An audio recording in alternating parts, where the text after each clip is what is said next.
කොහොමද ඔයාලට? ගොඩක් කාලෙකින් ඔන්න මට අද වීඩියෝ එකක් අරන් එන්න හිතුණා. මේ දවස්වල වැඩ ගොඩාක් වැඩි වුණා. ඒ නිසා මට හරියට වීඩියෝ එකක් කරන්නත් වෙලාවක් නැහැ. ගොඩක් ලැප්ටොප් ප්‍රමාණයක් හදන්න ආවා. ඒත් එක්කම මට මේ ගැන වීඩියෝ එකක් ඔයාලට කරන්න හිතුනේ. මේ ලැප් එක මට ඇවිල්ලා මට හිතෙන්නේ මට මංගාවට ගෙනත් දීලා මාසයක් විතර. මේක මම වැඩි බැලුවේ නැහැ. මොකද මේක මං ගේනකොට මේක ගොඩක් තැන් වලට හදන්න දීලා විනාශ කරලා තිබුණු ලැප් බෝඩ් එකක්. හදන්න බෑ කියලා අයින් කරලා පුළුවන් නම් කොට දාන්න කිව්ව හින්දා මං ඉතින් වැඩි ගණන් ගත්තෙත් නැහැ. තියලා තිබුණා.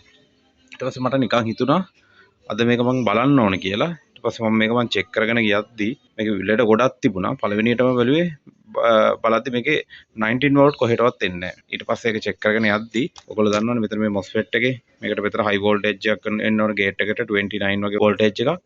ඉතින් මේකට වෝල්ට් 29 වෝල්ටේජ් එන්නේ. ඉතින් ඊට පස්සේ ඒක එන්නේ කොහෙන්ද කියලා මම හොයාගෙන ජෙනරේට් කරගෙන බලාගෙන යද්දි කොහොම හරි පවර් IC එකට වෝල්ටේජ් එක එනවා. එතනින් එහෙට ජෙනරේට් වෙනවා. ඒක හොයාගෙන යද්දි බලද්දි මේකේ AC ලයින් එක AC වෝල්ටේජ් එක ප්‍රසන්ට් වෙලා තිබුණේ නැහැ. ඊට පස්සේ හොයාගෙන ගිහින් බලද්දි පවර් IC එකකින් AC නවුට් කරනවා. හැබැයි මෙතන PD4 කියලා MOSFET එක මේ PD4 කියලා ඩයෝඩ් එකක් තියෙනවා. මේ ඩයෝඩ් එක ගාවට AC එන්නේ නැහැ. ඊට පස්සේ කොහොම හරි චෙක් කරලා බලද්දි මේ ඩයෝඩ් එක ගවින් ලයින් එක ඩිස්කනෙක්ට් වෙලා බෝඩ් එක ඇතුළෙන්ම. ඊට පස්සේ දැන් ඒකට මම පාත් එක හදලා පිටින් පාත් එකක් දාන්න ඕනේ. මොකද ලයින් එක බෝඩ් එක ඇතුළෙන් යන්නේ. ඒක ඩිස්කනෙක්ට් වෙලා බෝඩ් එක හාර මම ඩ්‍රිල් කර දැකලුවේ නෑ. මම පිටින් ලයින් එකක් දාලා බලද්දි AC එක කනෙක්ට් කරද්දි මේ AC එක ඒත් සම්පූර්ණයෙන්ම ඩ්‍රොප් වෙනවා. ඊට පස්සේ මම කර වැඩේ මෙතන මේ පවර් IC එකේ තියෙන රෙසිස්ටර් එකක් තියෙනවා. රෙසිස්ටර් එක අනිත් පැත්තින් දුන්නාම සාමාන්‍ය රෙසිස්ටර් එකකට මේ පැත්තින් නම් ඩ්‍රොප් වෙනවා. අනිත් පැත්තින් ගොඩක් වෙලා ඩ්‍රොප් වෙන්නේ නැහැනේ. නිකන් දීලා බැලුවා. මොකද පළවෙනි පාර බලද්දි උතන ෂෝට් ටැප් වෙන්නෙත් නැහැ. නිකන් දීලා බැලුවා ඊපස්සේ 3 වෝල්ට් 1 වෝල්ට් වලට විතර ඩ්‍රොප් වෙලා කොහොම හරි 19 වෝල්ට් බෝඩ් එකට ඉන්න පටන් ගත්තා. අතන 26 වෝල්ට් ජෙනරේට් වෙලා. හැබැයි ප්‍රශ්නේ තිබුණේ 3 වෝල්ට් 1 වෝල්ට් ඩ්‍රොප් වුණාම ඔයාලා දන්නවනේ එහෙම ඩ්‍රොප් වෙන්න බෑ. මෙතන AC අනිවාර්යෙන් 3.2 එන්න ඕනේ. ඊට පස්සේ මම ආපහු කෝකටත් පිටින් ඇඳ පාත් එක අයින් කරලා ෂෝට් වලට බලද්දි මෙන්න මේ PQ18 කියන MOSFET එක partially short. ඒ කියන්නේ කොටසක් ෂෝට්. ඒ කියන්නේ සමහරලා ඒක වෝල්ට් එකක් දුන්නට ෂෝට් නැහැ, දෙකක් දුන්නට ෂෝට් නැහැ. හැබැයි වෝල්ට් 3ක් එනකොට එයා ට්‍රක් ගාලා ඒක වෝල්ටේජ් එක ඩ්‍රොප් කරනවා. ඉතින් ඒ වගේ ලෙඩ ටිකක් හොයන්න අමාරුයිනේ. මොකද normal බලද්දි ඒක ෂෝට් නැහැ. හැබැයි වෝල්ටේජ් එක වැඩි වෙනකොට තමයි එයා ෂෝට් වෙන්නේ. ඉතින් කොහොම හරි මේ MOSFET එකයි PQ17 එකයි PQ18 MOSFET දෙකම මම කෝකටත් අලුතෙන්ම දැම්මා.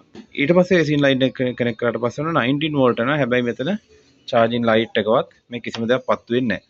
ඊට පස්සේ බලාගෙන යද්දි චෙක් කරගෙන යද්දි බලද්දි LDO ජෙනරේට් වෙන්නේ නැහැ. LDO ජෙනරේට් වෙන්න නැති හේතුව බලද්දි LED ලයින් එක චෙක් කරද්දි මෙන්න මේ KBC එක ෂෝට් වෙලා. ඊට පස්සේ දැන් මට කරන්න දෙයක් නැහැ. KBC එකකුත් අලුතෙන් දාන්න උනා. KBC එකත් මම දැම්මා. KBC එකක් දැම්මට පස්සේ KBC කලුතෙන් දැම්මා. ඊට පස්සේ ඔන්න ඔක්කොම කරාට පස්සේ බෝඩ් එක ඔන් වෙන පටන් ගත්තා. ඉතින් මේක මේ හදන්න බෑ කියලා අයින් කරලා තිබුණ එකක්. ඉතින් මම කියන්නේ ඉතින් මර හදන්න බෑ කියලා දෙයක් නැහැ. මං ගාවටවත් මට හදන්න බැරි වෙන බෝඩ් විදිහට එන්නේ PCH එකකින් හින්දිපොත් මම රීබෝලින් කරන්න යන්නේ නැහැ. එහෙම නැත්නම් ඉන්බිල්ට් ප්‍රොසෙසර් එකක් එනවා නම් ඉන්බිල්ට් ප්‍රොසෙසර් එකක් සවුත් වෙලා තිබ්බොත් ඒත් මම රීබෝලින් කරන්න යන්නේ නැහැ. ඒ දෙක විතරයි මම නොකරන්නේ. වෙන මොන ලෙඩේ තිබ්බත් මංගාවට ගෙනවත් ඔයගොල්ලන්ට හදා ගන්න පුළුවන්. ඉතින් හැබැයි පාර්ට්ස් ගෙන්නන්න ඕන. දැන් ඔන්න මම charge එකට කනෙක්ට් කරනවා. දැන් ඔක්කොම හරි බෝඩ් එකත් ට්‍රිගර් වෙනවා. ඉතින් මේ පොඩි වීඩියෝ එකක් අරන් ආවේ. ඉතින් පොඩ්ඩක් ඔයගොල්ලන්ට මොනවා හරි දෙයක් ඉගෙන ගත්තා නම් මම සතුටුයි ඔයගොල්ලන්ට ඉගෙන ගන්න හම්බුණා නම්. ඒ වගේම මේකේ මට මතක විදිහට මම තව දෙයක් කරා. මට මේකේ තව දෙයක් කරන්න වුණා. මෙතන 3 volt 5 volt IC එක මට මේ රීප්ලේස් කරන්න වුණා. මොකද තිබුණා IC එකත් අර ෂෝට් එක පිටින් හැම වෙලේම LDO ජෙනරේට් වෙලා මේ IO chip එක ඩැමේජ් වෙලා තිබුණා. සමහරවිට IO chip එක ඩැමේජ් වෙන IC එකෙන් නෙවෙයි වෙන්නත් පුළුවන්. කවුරු හරි ලොකු වෝල්ටේජ් එකක් ඉන්ජෙක්ට් කරත් IO chip එක ඩැමේජ් වෙනවා. ඉතින් ඒ වගේ මොකක් හරි වෙලා ඉතින් IO chip එක ඩැමේජ් වෙලා තිබුණේ. කොහොම හරි බෝඩ් එක සම්පූර්ණයෙන්ම කොට දාලා ඉවරයි. දැන් තියෙන්නේ ඉතින් මේක කස්ටමර්ට හයි කරලා දෙන්න. එහෙනම් සුබ දවසක්.